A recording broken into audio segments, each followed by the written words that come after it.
Hello friends, welcome to Tamil Mom Portfolio. Harsha Engineers International Limited IPO September 14ஆம் தேதி open ஆக போகுது. So இந்த IPO பற்றிய ஃபுல் டீட்டெயில்ஸை நம்ம இந்த வீடியோவில் பார்க்கலாம். Last year Rolex rings limited அப்படின்ற ஒரு கம்பெனி லிஸ்ட் ஆச்சு நம்ம ஸ்டாக் எக்ஸ்சேஞ்சில். ஸோ இந்த கம்பெனியோட காம்படிட்டர் கம்பெனி தான் ஹர்ஷா இன்ஜினியர்ஸ் இன்டர்நேஷ்னல் லிமிடெட். இந்த ரோலெக்ஸ் ரிங்ஸ் IPO ப்ரைஸாக 900 rupees அப்படின்னு வந்தாங்க. இப்போ வித்தின் 1 இயர்லேயே பார்த்தோன்னா 1968 ரூபாயில் இப்போ ட்ரேட் ஆகிட்டு இருக்கு. ஸோ கிட்டத்தட்ட டபுள் மடங்கு 100% ரிட்டர்னை கொடுத்துட்டாங்க. ஸோ வெயிட் பண்ணி பார்க்கலாம் இந்த ஹர்ஷா இன்ஜினியர்ஸ் இன்டர்நேஷ்னல் லிமிடெட் எப்படி ரிட்டர்ன் தர்றாங்க அப்படின்ற மாதிரி. ஓகேங்க, இப்போ இந்த கம்பெனி பற்றிய ஃபுல் டீட்டெயில்ஸை பார்க்கலாம். 2010 இன்கார்பரேட் பண்ணியிருக்காங்க ஹர்ஷா இன்ஜினியர்ஸ் இன்டர்நேஷ்னல் லிமிடெட். ஹர்ஷா குரூப்போட ஒரு பார்ட் தான் இந்த கம்பெனி. ப்ரீசிஷன் பியரிங் கேஜஸ் மேனுஃபேக்சர் பண்ணுற லார்ஜஸ்ட் கம்பெனியாக இருக்காங்க. ரெவன்யூவை பேஸ் பண்ணி பார்க்குறப்ப வேர்ல்டு லெவல்லையும் லீடிங் மேனுஃபேக்சராக இருக்காங்க. இவர்களுடைய மார்க்கெட் ஷேர் அப்படின்னு பார்த்தோன்னா நம்ம இந்தியாவில் 50 to 60%, குளோபல் லெவலில் 6.5% மார்க்கெட் ஷேர் வச்சுருக்காங்க இந்த கம்பெனி. இவர்களுடைய கஸ்டமர் பேஸ் அப்படின்னு பார்த்தோன்னா குளோபல் கஸ்டமர் பேஸை வச்சுருக்காங்க. North America, Europe, Asia, South America and ஆஃப்ரிக்கான்னு. ஸோ ஓகேங்க, என்ன மாதிரி மேனுஃபேக்சர் பண்ணுறாங்கன்றதை பார்க்கலாம். Production brass, steel, polyamide cages, stamped components production பண்ணுறாங்க. இவர்களுடைய ப்ரொடக்ஷன் ஃபெசிலிட்டிஸ் ஏசியாவில் பார்த்தோன்னா இந்தியா அண்ட் சைனாலையும் யூரோப்பில் ரொமானியாலையும் ப்ரொடக்ஷன் ஃபெசிலிட்டிஸ் இருக்குது. இவர்களுடைய பிஸ்னஸை 2 வகையாக பிரிக்கலாம். இன்ஜினியரிங் பிஸ்னஸ் அப்படின்னும் சோலார் EPC பிஸ்னஸ் அப்படின்னும் 2 வகையாக பிரிக்கலாம். ஸோ இன்ஜினியரிங் பிஸ்னஸ் அப்படின்னு பார்த்தோன்னா outer ring, cage, rollers, inner ring இது மாதிரி ப்ரொடக்ஷன் பண்ணுறாங்க. அது மட்டும் இல்லாமல் ஸ்பெஷலைஸ்டு ப்ராடக்ட்ஸ் மேனுஃபேக்சர் பண்ணுறதுக்கு நிறைய பிளானிங்கும் வச்சுருக்காங்க. ஸோ இவர்களுடைய ரெவன்யூ அப்படின்னு பார்த்தோன்னா இந்தியாவிலேருந்து 30.41% ரெவன்யூ கிடச்சிட்ருக்கு. அவுட் சைடு இந்தியாவிலேருந்து தான் 63.31% ஆஃப் ரெவன்யூஸ் கிடச்சிட்ருக்கு. ஓகேங்க, நெக்ஸ்ட் இண்டஸ்ட்ரி அனாலிசிஸ் பார்க்கலாம். ஆக்சுவலி இந்த கம்பெனிக்கு அவுட் சைட்லேருந்து தான் நிறைய ரெவன்யூ கிடச்சிட்ருக்கு. அப்படின்றனால குளோபல் லெவலில் பியரிங் மார்க்கெட் எப்படி இருக்குது அப்படின்றத பார்த்தாலே இண்டஸ்ட்ரி அனாலிசிஸ் கவர் ஆகிடும். 2015 to 2019 வரைக்கும் 5.6% CAGRல நல்லா க்ரோத் ஆச்சு. ஸோ தென் 2020 கோவிட்னால ரொம்பவே அஃபெக்ட் ஆகிடுச்சு இந்த குளோபல் பியரிங் மார்க்கெட். ஸோ இப்போ 2021 29 வரைக்கும் 6% to 8% CAGRல க்ரோத் இருக்கும் அப்படின்ற மாதிரி எக்ஸ்பெக்ட் பண்ணுறாங்க. ஸோ இண்டஸ்ட்ரி அனாலிசிஸ் பொறுத்த வரைக்கும் ஓகே தான். நெக்ஸ்ட்டு ப்ரமோட்டர் டீட்டெயில்ஸ் பார்க்கலாம். First mister Rajendra Shah. இவர் சேர்மன் அண்ட் ஹோல் டைம் டைரக்டராக இருக்காங்க. இந்த கம்பெனியோட overall management and financial matters எல்லாமே இவர் தான் பார்த்துக்கிறாரு. ப்ரீசிஷன் இன்ஜினியரிங் பிஸ்னஸில் 35 years ஆஃப் எக்ஸ்பீரியன்ஸ் இருக்குது. So next Pilak Shah. ராஜேந்திர ஷாவோட சன் தான் பிலக் ஷா. பிலக் ஷா இவர் சீஃப் ஆப்ரேட்டிங் ஆஃபீஸராகவும் ஹோல் டைம் டைரக்டராகவும் இருக்காங்க.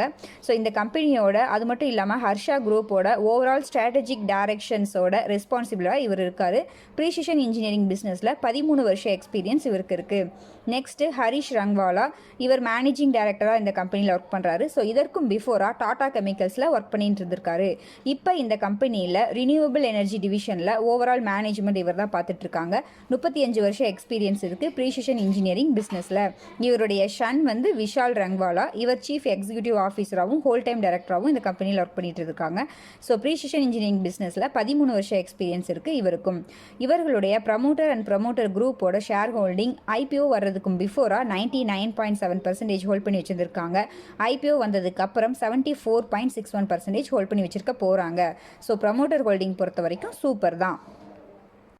நெக்ஸ்ட்டு என்ன பர்பஸ்க்காக இந்த IPO வர்றாங்க அப்படின்றத பார்க்கலாம். ஃப்ரெஷ் இஷ்யூ 455 கோடி. இந்த ஃப்ரெஷ் இஷ்யூ அமௌண்ட் மட்டும்தான் கம்பெனிக்கு போகும். Offer for sale amount selling share ஹோல்டருக்கு போயிடும். ஸோ 270 கோடி கடனை ரீபே பண்ண போகிறோம் அப்படின்ற மாதிரி சொல்லியிருக்காங்க. இவர்களுடைய கடன் அப்படின்னு பார்த்தோன்னா 2022 படி 385 கோடி அப்படின்ற மாதிரி ஃபைனான்ஷியல் ஸ்டேட்மெண்ட்டில் கொடுத்துருக்காங்க. ஸோ அதில் 270 கோடியை ஆஃப்டர் IPO கொடுத்துட்டாங்க அப்படின்னா ரிமைனிங் 115 கோடி தான் கடன் இருக்கும். ஸோ ஓகே தான். அதில் எகெயின் அந்த ஃப்ரெஷ் இஷ்யூவில் 78 கோடியை கேபிட்டல் எக்ஸ்பெண்டிச்சருக்காக யூஸ் பண்ண போகிறதாகவும் 7 கோடியை இன்ஃப்ராஸ்ட்ரக்சர் ரிப்பேர் அண்ட் ரெனோவேஷனுக்காக யூஸ் பண்ண போகிறதாகவும் சொல்லியிருக்காங்க. ரிமைனிங் அமௌண்ட் ஜென்ரல் கார்பரேட் பர்பஸ்க்காக அப்படின்ற மாதிரி சொல்லியிருக்காங்க. ஓகேங்க, நெக்ஸ்ட் ஃபைனான்ஷியல் டீட்டெயில்ஸ் பார்க்கலாம். ரெவன்யூ 2021 குறைஞ்சிருக்கு 2020 கம்பேர் பண்ணுறப்ப. பட் 2022 1322 கோடியாக இருக்குது. ஸோ சூப்பர் தான். ப்ராஃபிட் ஒரு வருஷமும் நல்ல இன்க்ரீஸ் ஆகியிருக்கு. கடன் நம்ம இப்போ தான் பார்த்தோம். 2022 385 கோடி கடன் இருக்குது. பட் அதில் 270 கோடியை ஆஃப்டர் ஐபிஓ ரீபே பண்ணுறதா சொல்லியிருக்காங்க. ஏர்னிங் பர் ஷேர் 16 ரூபாயாக இருக்குது. நெட் அசெட் வேல்யூ 68 ரூபாயாக இருக்குது. ரிட்டர்ன் ஆன் நெட்வொர்த் 2022 படி 17% இருக்குது. ஸோ சூப்பர் தான். So dept to equity ratio 0.74 இப்போ இருக்குது. பட் இதுவும் இன்னும் குறைய தான் செய்யும். So dept to equity ratio பொறுத்த வரைக்கும் ஓகே நம்ம எடுத்துக்கலாம். ஸோ ஓவராலாக ஃபைனான்ஷியல்ஸ் ஓகே அப்படின்னு நம்ம எடுத்துக்கலாம். நெக்ஸ்ட்டு லிஸ்டட் பிஎஸ் பார்க்கலாம். 4 கம்பெனிஸ் லிஸ்டட் பிஎஸ்ஸாக ஆர்ஹெச்பியில் கொடுத்துருக்காங்க. Timken India Limited, SKF India Limited, Rolex Rings, Sundaram Fasteners. So இந்த 4 கம்பெனிஸில் ரிட்டர்ன் ஆன் நெட்வொர்த் வைஸ் பார்க்குறப்ப ரோலெக்ஸ் ரிங்ஸ் தான் ரொம்ப ஹையஸ்ட்டாகவே இருக்குது. ஸோ இப்போ ஐபிஓ வர ஹர்ஷா இன்ஜினியர்ஸை கம்பேர் பண்ணும்போதும் ரோலெக்ஸ் ரிங்ஸ் தான் வந்து ரிட்டர்ன் ஆன் நெட்வொர்த் வைஸ் ரொம்ப ஹையஸ்ட்டாக இருக்குது. பிஇ ரேஷியோ அப்படின்னு பார்த்தோன்னா இந்த 4 கம்பெனிஸில் ரோலெக்ஸ் ரிங்ஸ் தான் ரொம்ப கம்மியான பிஇயில் நல்லா ட்ரேட் ஆகிட்டு இருக்காங்க. ஸோ இந்த 4 கம்பெனியை கம்பேர் பண்ணும்போது ரோலெக்ஸ் ரிங்ஸ் ஓகே தான். ஸோ இப்போ ஐபிஓ வர்ற ஹர்ஷா இன்ஜினியர்ஸ் எவ்வளோ பிஇ மல்டிப்பிளில் ஐபிஓ வர்றாங்க அப்படின்றத பார்க்கலாம். 330 ரூபாய் ஐபிஓ ப்ரைஸ், 16 ரூபாய் ஏர்னிங் பர் ஷேர் அப்படின்னு பார்த்தோன்னா 20 பிஇயில் தான் ஐபிஓ வர்றாங்க. ஸோ ரொம்பவே கம்மியான வேல்யூஷனில் தான் ஐபிஓ ப்ரைஸ் வந்து ஃபிக்ஸ் பண்ணியிருக்காங்க. ஸோ சூப்பர் தான். ஸோ இதனால் கண்டிப்பாக வேல்யூஷன் கேப் இருக்குது இவருடைய பியர் கம்பெனிஸை கம்பேர் பண்ணுறப்ப. இண்டஸ்ட்ரி பியர்ஸ் அப்படின்னு பார்த்தோன்னா 51 பக்கம் வருது. ஹையஸ்ட்டாக 69ம் லோவஸ்ட்டாக 36ம் இருக்குது. ஸோ இதை விட ரொம்ப லோவஸ்ட்டாக தான் இந்த ஹர்ஷா இன்ஜினியர்ஸ் ஐபிஓ வர்றாங்க. ஸோ ஃபைனான்ஷியல்ஸ் பொறுத்த வரைக்கும் ஓகே. லிஸ்டட் பிஎஸ்ஸை கம்பேர் பண்ணுறப்ப இந்த ஐபிஓவோட ஐபிஓ ப்ரைஸ் வேல்யூஷனும் ரொம்ப ஓகேவாக தான் இருக்குது. ஸோ ரோலெக்ஸ் ரிங்ஸ் ஐபிஓ வந்த டைமில் எவ்வளோ பிஇ மல்டிப்பிளில் வந்தாங்க அப்படின்னு பார்த்தப்ப 25 பிஇ மல்டிப்பிளில் வந்திருக்காங்க. ஐபிஓ ப்ரைஸ் 900 ருபீஸ் அப்படின்றது அந்த டைமில் 25 பிஇ மல்டிப்பிளில் வந்திருக்காங்க. இப்போ அரௌண்டு 35 பிஇ மல்டிப்பிளில் ட்ரேட் ஆகிட்டு இருக்கு 1968 ரூபா அப்படின்ற ரேஞ்சில். ஸோ இது எல்லாத்தையும் கம்பேர் பண்ணுறப்ப இப்போ ஐபிஓ வர்ற ஹர்ஷா இன்ஜினியர்ஸ் ஐபிஓ வேல்யூஷன் அப்படின்றது ஓகே தான். ஓகேங்க, நெக்ஸ்ட் ஐபிஓ டீட்டெயில்ஸை பார்க்கலாம். ஐபிஓ ஓப்பன் ஆகிறது செப்டம்பர் 14 க்ளோஸ் ஆகிறது செப்டம்பர் 16 ஃபேஸ் வேல்யூ 10 ரூபா. ஐபிஓ அப்பர் ப்ரைஸ் பேண்ட் 330 ரூபா. ஒரு லாட் அப்படிங்கிறது 45 ஷேர்ஸ். லிஸ்ட் ஆக போகிறது என்எஸ்சி அண்ட் பிஎஸ்சியில். டோட்டல் இஷ்யூ சைஸ் 755 கோடி. ஆஃபர் ஃபார் சேல் 300 கோடி. ஃப்ரெஷ் இஷ்யூ 455 கோடி. எம்ப்ளாயிக்கு ரிசர்வேஷன் கொடுத்துருக்காங்க 2.5 crores அப்படின்ற மாதிரி சொல்லியிருக்காங்க. அது மட்டும் இல்லாமல் ஐபிஓ ப்ரைஸில் டிஸ்கவுண்ட்டும் கொடுத்துருக்காங்க. 31 ரூபாய் டிஸ்கவுண்ட் அப்படின்ற மாதிரி சொல்லியிருக்காங்க. சப்போஸ் நீங்கள் ஹர்ஷா இன்ஜினியர்ஸோட எம்ப்ளாயியாக இருந்தீங்க அப்படின்னா உங்களுக்கு ஐபிஓ ப்ரைஸ்லேருந்து 31 ரூபாய் டிஸ்கவுண்ட் கிடைக்கும் ஒரு ஷேருக்கு. Okay, retail ரிசர்வேஷனாக 35% ஒதுக்கியிருக்காங்க. ஏன்னா ப்ராஃபிட் மேக் பண்ண கம்பெனி அப்படின்றனால தான். Basis of allotment September 21 allot ஆகலைன்னா ரீஃபண்ட் ஆகிறது செப்டம்பர் 22 ஷேர்ஸ் டிமேட் அக்கௌண்ட்டில் கிரெடிட் ஆகிறது செப்டம்பர் 23 லிஸ்ட் ஆக போகிறது செப்டம்பர் 26 நம்ம டெலிகிராம் சேனலில் நீங்கள் இன்னும் ஜாயின் பண்ணலை அப்படின்னா ஜாயின் பண்ணிக்கோங்க. அலாட்மெண்ட் லிங்க் வந்தோடனே நான் நம்ம டெலிகிராம் சேனலில் நான் அப்டேட் பண்ணுறேன். இந்த ஐபிஓவில் அப்ளை பண்ணுறதுக்கு 14,850 ரூபாய் மினிமமாக ரீட்டெயிலருக்கு தேவைப்படும். நெக்ஸ்ட் கிரே மார்க்கெட் ப்ரீமியம் பார்க்கலாம். 10 செப்டம்பர் அன்னைக்கு பார்த்தோன்னா கிரே மார்க்கெட்டில் ஒரு வெப்சைட்டில் 200 ரூபா அப்படின்ற மாதிரி சொல்லியிருந்தாங்க. இன்னொரு வெப்சைட்டில் 150 ரூபா அப்படின்ற மாதிரி சொல்லியிருந்தாங்க. ஸோ நம்ம வந்து சேஃபர் சைடுக்கு 150 ரூபா அப்படின்ற மாதிரியே கால்குலேட் பண்ணியிருக்கோம்.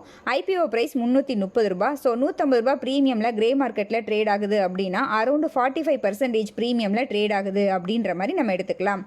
Registrar link time India private limited. ஓகேங்க, நெக்ஸ்ட் என்னுடைய ஃபைனல் வியூவை பார்க்கலாம். Promoter holding after the IPO 74.61% hold பண்ணி வச்சிருக்க போகிறாங்க. ஸோ சூப்பர் தான். ஃபைனான்ஷியல்ஸும் நல்லா குட்டாக தான் இருக்குது. டெப்ட் டு ஈக்விட்டி ரேஷியோ 0.74 அப்படின்றதும் ஓகே தான். பிஸ்னஸ் அப்படின்னு பார்த்தோன்னா largest precision bearing cages manufacture பண்ணுற கம்பெனியாக இருக்காங்க. காம்படிட்டர்ஸ் அப்படின்னு பார்த்தோன்னா Rolex Rings, Sundaram Fasteners, SKF India Limited இவர்களெல்லாம் காம்படிட்டர்ஸாக இருக்காங்க. காம்படிட்டர்ஸாக கம்பேர் பண்ணும்போது இந்த கம்பெனியோட ஐபிஓ வேல்யூஷன் ஐபிஓ ப்ரைஸ் அப்படின்றது ரொம்பவே சீப்பாக தான் இருக்குது இண்டஸ்ட்ரி பிஏ கம்பேர் பண்ணும்போது தான். ஸோ இண்டஸ்ட்ரி அனாலிசிஸும் ஓகேவாக இருக்குது. ஸோ லாங் டேர்முக்கு எல்லா பேராமீட்டர்ஸுமே நல்லா ஃபுல்ஃபில் ஆகுது அப்படின்றனால இந்த கம்பெனியை நமக்கு ஐபிஓவில் அலாட் ஆச்சு அப்படின்னா கண்டிப்பாக இந்த மார்ஜின் ஆஃப் சேஃப்டி இருக்கும். ஸோ கண்டிப்பாக நம்ம லாங் டேர்முக்கு ஹோல்ட் பண்ணுறதை பற்றி திங்க் பண்ணிக்கலாம். நெக்ஸ்ட்டு ஷார்ட் டேர்ம் அப்படின்னு பார்த்தோன்னா நம்ம எப்போவுமே சொல்கிற மாதிரி 15th செப்டம்பர் வரைக்கும் வெயிட் பண்ணி பார்க்கலாம். சப்ஸ்கிரிப்ஷன் ஸ்டேட்டஸ் எப்படி இருக்குது, ப்ரோக்கர்ஸ் ரெக்கமெண்டேஷன்ஸ் எப்படி கொடுத்துருக்காங்க, கிரே மார்க்கெட்டில் அந்த டைமில் எப்படி டிமாண்ட் இருக்குது, ஸோ அப்ளை பண்ணுற டைமில் செகண்டரி மார்க்கெட் கண்டிஷனும் எப்படி இருக்குது அப்படின்றத பொறுத்து நம்ம வந்து ஷார்ட் டேர்முக்கு அப்ளை பண்ணிக்கலாம். நம்ம வீடியோவை நீங்கள் புதுசாக பார்க்குறீங்க அப்படின்னா கண்டிப்பாக நம்ம டெலிகிராம் சேனலில் ஜாயின் பண்ணிக்கோங்க. நம்ம சேனலை சப்ஸ்கிரைப் பண்ணிக்கோங்க. நோட்டிஃபிகேஷன் பெல் ஐக்கானையும் கிளிக் பண்ணிக்கோங்க. இந்த வீடியோ உங்களுக்கு யூஸ்ஃபுல்லாக இருக்குது அப்படின்னா இந்த வீடியோவுக்கு கீழே தேங்க்ஸ் அப்படின்ற மாதிரி ஒரு டாலர் சிம்பிள் இருக்கும். ஸோ நம்ம சேனலுக்கு அமௌண்ட் பே பண்ணியும் நீங்கள் தேங்க்ஸ் சொல்கிறது அப்படின்னா சொல்லிக்கலாம். நீங்கள் இன்னும் டிமேட் அக்கௌண்ட் ஓப்பன் பண்ணலை அப்படின்னா நம்ம சேனலோட டிஸ்கிரிப்ஷன் பாக்ஸில் ஏஞ்சல் 1 அண்ட் ஜீரோதாவோட டிமேட் லிங்க் இருக்கும். ஸோ அந்த லிங்க்கை யூஸ் பண்ணி நீங்கள் டிமேட் அக்கௌண்ட் ஓப்பன் பண்ணிக்கலாம். நம்ம டெலிகிராம் சேனலில் நீங்கள் இன்னும் ஜாயின் பண்ணாமல் இருந்தீங்கன்னா கண்டிப்பாக நம்மளுடைய டெலிகிராம் சேனல்லையும் ஜாயின் பண்ணிக்கோங்க. நன்றி, வணக்கம்.